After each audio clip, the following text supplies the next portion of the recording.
नमस्कार, बहुत बहुत स्वागत है आपका ज्योतिष व वास्तु की ज्ञान चर्चा में। दर्शकों, प्रथम भाव से जो लोग मंगली होते हैं उनको किन चीज़ों का ध्यान रखना चाहिए, इनके अच्छे या बुरे प्रभाव क्या होते हैं, इस पर चर्चा करेंगे कि अगर आप भी मेल हो या फीमेल हो या आपका बच्चा मेल या फीमेल है और उसके प्रथम भाव में मंगल हैं और वो किस स्थिति में है, तो आपको शादी कैसी स्थिति वालों से ही करनी चाहिए। देखिए, जन्म कुंडली में मंगल भाव आपके व्यक्तित्व को प्रभावित करता है। अगर ये बुरा होकर के नीच अवस्था में या शत्रु राशि में बैठा हो तो ऐसे इंसान क्रोधी के साथ साथ थोड़े से बदतमीज भी होते हैं। वो बात बात पर कुछ ऐसे शब्दों का चयन करते हैं कि अगले बंदे को उसकी बात चुभ जाए और ये बहुत बड़ा कारण बनते हैं ससुराल पक्ष में जाकर झगड़ा करने का।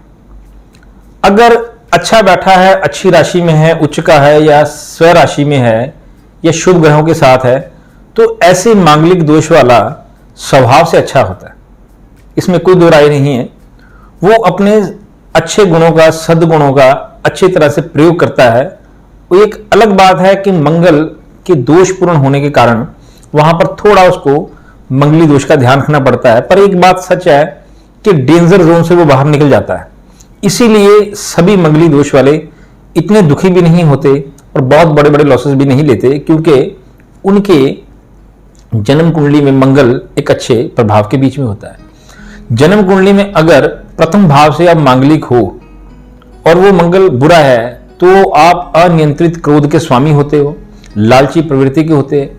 ऐसा मेल या फीमेल अपने ससुराल पक्ष में किसी न किसी डिमांड को लेकर चर्चा में रहते हैं और बात ना मानना, अक्सर झगड़ा करना, ये उनकी प्रवृत्ति बन जाती है और टेस्ट लेते हैं पूरे झगड़े का। रही बात इज्जत मान और प्रतिष्ठा की, ऐसे लोगों को इज्जत मान प्रतिष्ठा नहीं मिलती। अगर ऐसे मेल के ऊपर मंगल का ऐसा प्रभाव हो तो आफ्टर मैरिज ससुराल में वो इज्जत गेन नहीं कर पाता ड्यू टू अपने बुरे लक्षणों के कारण, अपनी बुरी आदतों के कारण। क्योंकि प्रथम भाव आपकी नेचर को प्रभावित करता है। आपका बोलबानी कैसा होगा, आपका मिलना कैसा होगा और आपकी दृष्टि व सोच आपकी कैसी होगी। अगर मंगल बुरा बैठा हो तो जैसा बुरा मंगल होता है वैसा आपका स्वभाव बन जाता है। इसलिए जिनके भी प्रथम भाव में मंगल हैं, अगर कुंडली मिलान आप करना चाहते हो तो अवश्य ये ज्ञान रखें कि अगर बद्ध मंगल, बुरा मंगल और बुरी दृष्टि वाला मंगल है तो ऐसे मेल के साथ कभी भी अपनी लड़की की शादी नहीं करनी चाहिए, चाहे मंगल दोष भंग ही क्यों ना होता हो। दूसरा, अगर यही योग लड़की की कुंडली में हो तो ध्यान दें, लड़की को भी ऐसे मेल के साथ शादी नहीं करनी चाहिए, क्योंकि कारण तो दोनों के बराबर ही बनेंगे। परिवार दोनों के सेम होते हैं, इज्जत मान प्रतिष्ठा दोनों को सेम ही चाहिए।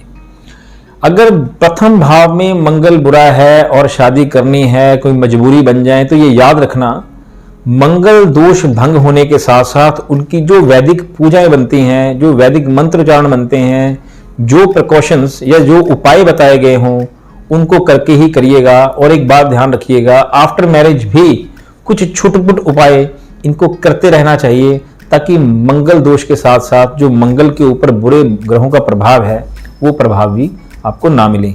संतुष्ट और सुखी जीवन व्यतीत करने के लिए इन चीज़ों का ध्यान आपको रखना ही पड़ेगा और जो भी आपके आचार्य आपको प्रिकॉशंस बताएं उसको जरूर फॉलो करें। बहुत बहुत धन्यवाद दर्शकों। आप बात करेंगे अगली वीडियो में मंगल के चौथे घर के प्रभाव की। तब तक चैनल को सब्सक्राइब करें, शेयर करें और लाइक करें। बहुत बहुत धन्यवाद। नमस्कार।